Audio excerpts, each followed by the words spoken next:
the levy's on the ballot, and one of the recommendations, and we've done this for a number of years, is if you're affected by a funding source that isn't established, such as the levy, we will have them do a budget based on known dollars, and then they'll do a secondary budget based on if the levy passes.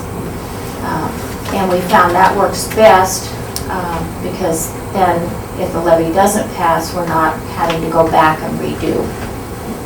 So unless I have different direction from the board, that's one of the...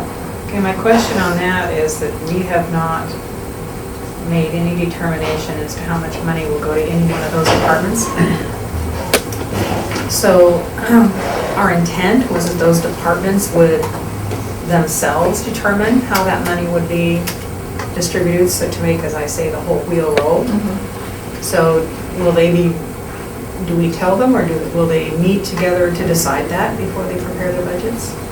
Talking about the levy, if it's that's one. Right, because if they're going to make a budget based upon any projection, if the budget, if the levy passes, any one of them would just have to be guessing at a number. But if they were to decide as prior to March the 29th, I think it is, as to how they would like to divide that up, which would be, you know, for the juvenile and the sheriff and, you know, all the different things that we have in that levy, will they be doing that? Because if they come in with a budget and one's assuming they're getting X and somebody says they're assuming they're getting Y and doesn't meet, the budgets are not going to be valid, actually.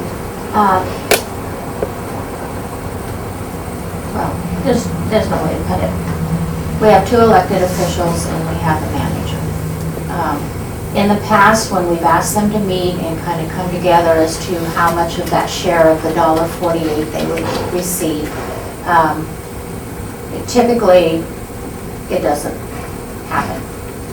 So what we've had to do in the past, and I would recommend that they do meet and have these discussions. As you know, the sheriff's already had some assumptions of how much he was going to get at the $1.48. Interesting assumptions. Yeah.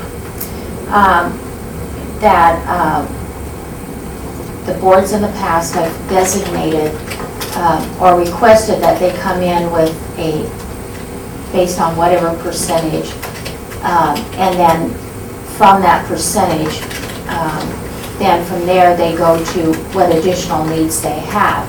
And the board and the budget committee has made adjustments to that. You know, we had $500,000 and it was moved around, and then we had additional carryovers and then it was put back. So the first working concept of the budget,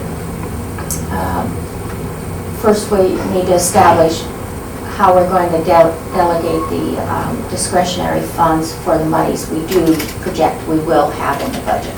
And that's on here, and that's your supporting documents. As far as the levy goes, I think there needs to be probably some more discussions, perhaps with elected officials, as to what they would do with that monies, and then those decisions need to be made by the board so they can get those budgets put together. And that's going to take some, you know, perhaps a workshop or a lengthy general discussion with those parties to kind of decide what their real needs are and what the expectations of the service levels are. I mean, but the ugly reality is that nobody's going to be happy. I mean, that's the reality of it. Because there's not enough money, even if the levy passes,